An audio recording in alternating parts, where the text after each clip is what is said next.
What's up, everyone? Welcome live. We're at Highmark Stadium. Right here is where the Buffalo Bills scored themselves a 28-21 win over the Kansas City Chiefs. Patrick Mahomes looked not only human, but bad. This was statistically perhaps the worst, one of the worst performances for an all-time great. Completed only 44.1% of his passes, 15 to 34 Patrick Mahomes was. And all of it had to do with what the Buffalo Bills were able to accomplish right here in a huge win. Like, I get it. They beat the Chiefs before in the regular season. This isn't anything new. They've done it the last 4 years, and it seems to always end in January, whether it's here in Kansas City, losing to Andy Reid, Steve Spagnuolo, and Patrick Mahomes and Travis Kelce and the Chiefs. But I don't know. This was, without a doubt, the sign that the Bills are back, that the Bills are contenders. And what the Bills did during the offseason, specifically on defense, those were the right moves. And I get it. Like, there's a lot of football to be played, but this is the team you have to get past. This is the quarterback you have to get past.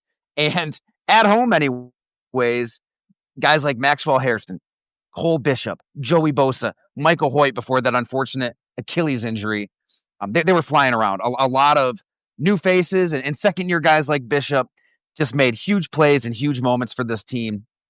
And look, just 2 weeks ago, the whole conversation around the Bills was, what's wrong with this group that was assembled by Brandon Beane and coached by Sean McDermott? What's wrong with these receivers unable to get separation? And early on in this game, even similar to early on in that Carolina game, high above in that press box, you could see guys just aren't getting open.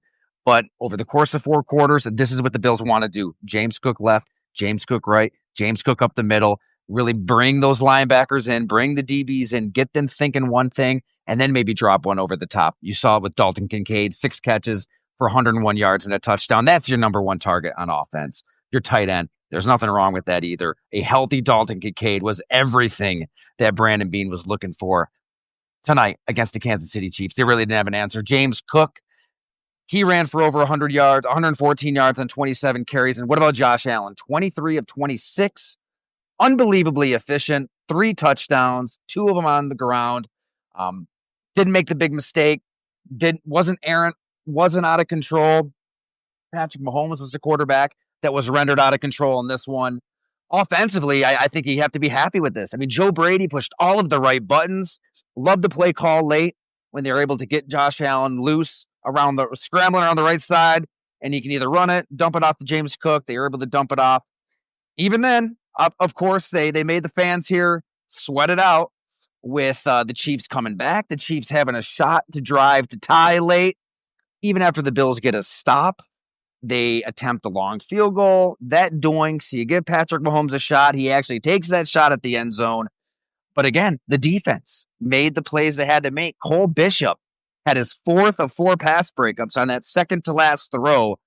And you watch that play again, it's a lot closer than what you might think it was in real time. Tyquan Thornton is in the end zone, and he catches that ball. If Bishop isn't able to punch it out, had a big 4th down punch out on Rashee Rice, who is what this Chiefs offense runs through, I guess. They were using him all over the place. But Cole Bishop, a player in the summer, who think about where Cole Bishop was in August and the anxiety in this fan base and what they have in safety, what they have in this second round pick. I mean, was it the Bears preseason game that all eyes are on this safety? What is he going to give the Bills? Is he ready? Because it was ugly at times in practice, in preseason. Well, here he is facing Mahomes and Kelce, Xavier Worthy, Rashee Rice, and more than held his own. Most importantly, made the big plays when he had to make the big plays. Cole Bishop arrived tonight in this game. So that draft pick by Brandon Beane is looking damn good. The Dalton Kincaid draft pick looked damn good tonight. James Cook, go right down the list. This was a hell of a night for the Buffalo Bills general manager. A lot of decisions that have caught a lot of ire outside of this building. They paid off against a team that this is what you have to get past. And I get it, the Chiefs have their own issues, but they were rolling a 3-game win streak into this one. They've got to deal with the Chargers and the Broncos in their own division. They needed this game. They had every reason to bring it in this game. And yeah, the Bills say that we'll see this team again. They might. The Chiefs could get hot and string together some wins, but now all of a sudden they've got other issues to deal with in their own division. You're right, Albert, and I be sure to chime in here on the comments. I should have mentioned that at the top. I want to take any questions that you guys have on this game. Albert says, "Hey, the Keon Coleman draft pick is still questionable."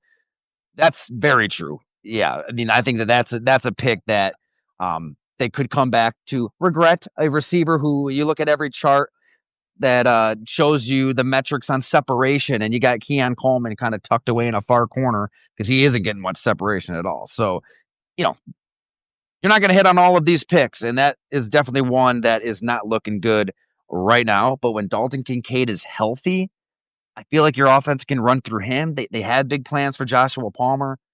You saw the catch against Atlanta. If he can stay healthy, maybe he gives you that deep play dynamic. I still think they probably should look for help at the deadline. Right? I'm not saying that everything is fine because you beat the Chiefs. I mean, you still need somebody that is going to pose a threat deep. But in this game, I don't have it right in front of me. I think they had 4 players who had a catch of at least 20 plus yards. Those are big plays. And you're getting it from 4 different players. 10 different players caught a pass. So this was kind of the battle of everyone eats. Right? The Chiefs love to use that slogan themselves with their weaponry. And the Bills, I mean, everybody really did eat. Everybody caught a pass. Everybody contributed. And I think that matters when you're getting the big plays, when you're getting those receivers giving you the 20-yard chunks, the 30-yard chunks, the 40-yard chunks. And when Kincaid's healthy, you saw what he can do. All right, we've got some more points in here. Adam, yeah, that's a great point, Adam. He says, discuss the field goal decision at the end of the game. It was baffling in my mind. You're right. I mean, this is a totally different conversation if the Chiefs find a way to erase a 2-touchdown lead in the fourth quarter when the Bills are in complete command. When the Bills have Steve Spagnuolo on the rope. Spags had no answers. Didn't think I'd say that standing on this field after the game, that Spags has no answers for the Buffalo Bills when he just seems to be in this team's head in so many of these matchups. If they would have lost this game somehow, some way defensively, holy hell, is this a different conversation we're having? But it wasn't. And they gave the Chiefs a chance. And there's no way in hell this game should have come down to Patrick Mahomes chucking a couple passes into the end zone. I didn't understand that field goal decision at all, Adam. I think that even on, it's debatable, but in that situation where you want to melt as much time as you possibly can, most teams do exactly what Sean McDermott, Joe Brady, and the Bills did there, where you basically just take the ball, you run it into a brick wall 3 times, and you punt it back with 15, 20 seconds. So that's kind of what I was thinking they were going to do there, is kind of go ultra conservative and try to pin them or make them go 80 yards, whatever. And they didn't do that. They attempt the field goal, which, hey, I mean, they see what Matt Prater's doing in pregame. They have a sense of his leg strength, his accuracy. They thought he'd make it and win the game right there. I'd probably go with choice C, to be honest. And that's, you've got the reigning MVP, who at that point is 23 of 26 with 3 touchdowns. He's making great decisions all game long. I would just put the ball in his hands on 3rd down, get the 1st down, and end it that way. I mean, Patrick Mahomes is Michael Myers, is Tom Brady, is that dude who's lurking behind the corner. Even when he's having a bad game like this, I would want to end it on my terms with my quarterback, my MVP, making a play on 3rd down. But I get it too. I think most teams probably would run it there on 3rd down, try to just melt as much clock as you can. And yeah, that was a risky field goal that doinked and gave them a shot. And they're thinking they're lucky stars right now that they were able to hold on. And they did. And I think overall, yeah, I mean, it does give you some pause. Like, is this... Oh, and Adam says, still thrilled he won. Don't get me wrong. All right. He wanted a punt. That is a great question, because I think those are the moments that probably do worry Bills fans, because it kind of harkens back to those 13 seconds kind of moments out of this coach. The Hail Mary kind of moments when this team has a game, the foot's on the throat, and you do something that opens the door just a crevice, just enough for Andy Reid and Patrick Mahomes to just barge right through and make you pay again. So that is a little disappointing right? I mean, Sean McDermott, to his credit, he's been aggressive since December of 2023. He's been going for it on fourth downs. He's been wanting to win it on his terms. That was definitely a moment where it's like, okay, you missed this field goal, and all of a sudden, Patrick Mahomes only needs 2 or 3 Patrick Mahomes-like plays to win this game or to tie this game. But I guess that's why you have wins and you have losses, and the Bills won this game. They hung on. Final thoughts. I mean, 15 quarterback hits. Again, Patrick Mahomes completed only 44% of his passes. That's the lowest in his career ever in the regular season in 9 seasons.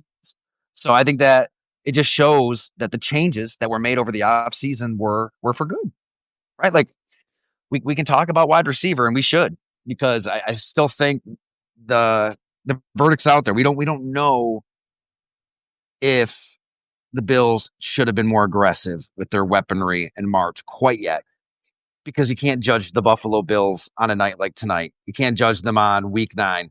It's about January. It's about how they perform in the playoffs. And you don't want a Mac Hollins leading your team and receiving in that situation, even when you score 29 points at Arrowhead.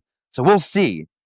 But I do think it was a concerted effort from Brandon Beane to just give his head coach as many different options up front to rush the passer, some new options on the back end. And remember, this team's really banged up as well. They're kind of piecing together some stuff in the secondary, and say, hey, let's see some different results against Patrick Mahomes. That's been the problem for this team. It hasn't been the offense in January. It's been the defense. And Patrick Mahomes has just been dinking and dunking and barely breaking a sweat against the Bills in those games. He didn't just break a sweat. I mean, he's there's buckets of sweats. There's some cuts. There's some bruises. There's some scars. They knocked him around. Joey Bosa had 4 quarterback hits himself. And we're going to have all of this at golongtd.com as well. I talked to Joey Bosa, Maxwell Hairston, who else was in the locker room? AJ Epinesa had some really great insight. We'll definitely write a story Monday morning and get that to you on what this game means for the team. And is this Bills team any different than all of the Bills teams that seem to lose to the Chiefs and the Bengals that one year when it really matters most? We'll see. I think, though, that this is about as encouraging as it gets, because they had the quarterback on the run. There were times this looked like that Super Bowl against Tampa Bay when, I forget what the final number was. I think Patrick Mahomes ran around, like, before sacks and before throwaways, all that. He literally ran around with the ball for 497 yards. It wasn't to that extreme, but there were times where he didn't really know where to go. And AJ Epinesa kind of broke it down in the locker room. They wanted Patrick Mahomes to think he might have an opening, and they were kind of setting a trap and closing that trap. So there's an art to containing Patrick Mahomes and making it seem like you might have an area to get to, and then you shut it off. But you also need the closers.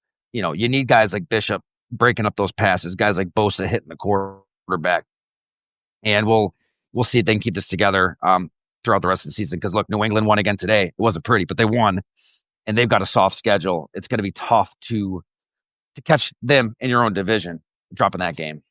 All right. Thanks so much. Gonna get after this story, get after all of our coverage at golongtd.com. I'll try to keep doing these Substack lives when we're covering games and on the road. I appreciate you hanging out and sharing with a friend.